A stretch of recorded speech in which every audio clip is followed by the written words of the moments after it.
Good morning deer everyone. আজকে আমরা যাচ্ছি শিলিগুড়ির একটা অফবিট পিকনিক স্পট। তোমরা অনেকেই জানতে চাইছিলে যে শিলিগুড়ির আশেপাশে কোন অফবিট স্পট, পিকনিক স্পট বা ঘুরতে যাওয়ার জায়গা আছে। তো আমরা একটা নতুন জায়গা আবিষ্কার করেছি, সেটাই তোমাদেরকে জানাচ্ছি। আর দুর্দান্ত ছিল। দেখো এখানে মনেস্ট্রি দেখতে পাচ্ছি। আর এটা কোথায়? এটা সেবক রোডে। শিলিগুড়ি থেকে সেবক রোডের দিকে যেতে সেবক রোডেই বাদিকে তোমরা এই মনেস্ট্রি দেখতে পাবে।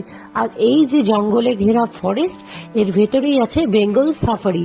তো বেঙ্গল সাফারিতে তো আরো একদিন আমরা যাব অবশ্যই। আর আগে আমি ব্লগ দিয়েও দিয়েছি, তবে তোমাদেরকে দেখাচ্ছি যে আমরা এখন যাচ্ছি সেবকের দিকে।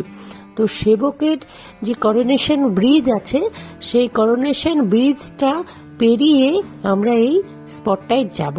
আর এই স্পটটা যেতে যেতে তুমি ভিউগুলো এনজয় করো। দেখো কত সুন্দর পাহাড় ঝর্ণা বেয়ে আমরা এগিয়ে চলছি।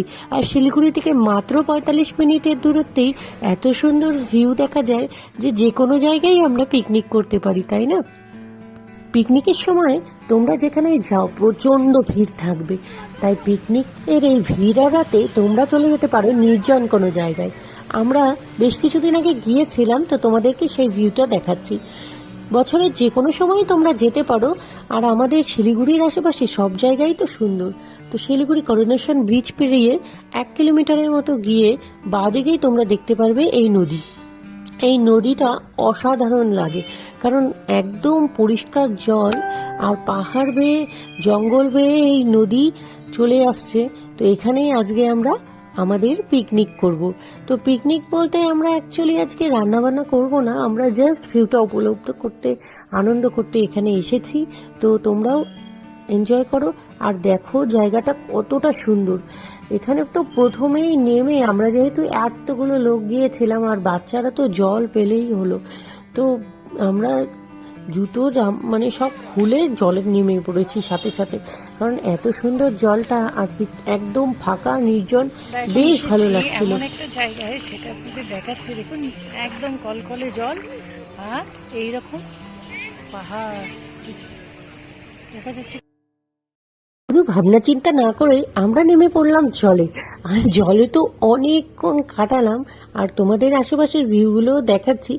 দেখো কি নিশ্চুপ জল একদম বেয়ে চলেছে, আর দূরে সেই পাহাড়টিও দেখা যাচ্ছে। কখনো কখনো পাহাড়ে এখানে কুয়াশায় ভরা, কখনো মেঘে ঢাকা থাকে। আপনারা যখন আসবেন যে এরকম ওয়েদারে, তো সেই রকমই আপনারা এখানে পাবেন। আর এই নদীতে বেশি জল নেই এখন আপাতত, তো সেখানে খুব স্থির গতিতে বয়ে চলেছে। খুবই সুন্দর লাগছে। দেখো বাচ্চারাও বেশ এনজয় করছে। আর পাড়ে যে এই নদীর পাড়গুলো আছে একদম ফাঁকা, এখানে আপনারা পিকনিকও করতে পারেন। প্রায় বিকেল হয়ে এসেছে, তাই পাখিরা তাদের বাড়িতে ফিরে যাচ্ছে। আর আমাদের বাড়ি ফেরা তো এখন হচ্ছে না, কারণ আমরা এখন জল দিয়ে খেলা করব।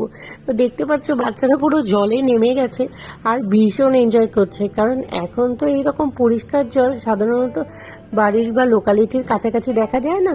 তো এখানে পাহাড় আর জঙ্গলের পাশাপাশি একবার এলে এই জায়গায় আপনাদের বারবারই আসতে ইচ্ছে করবে।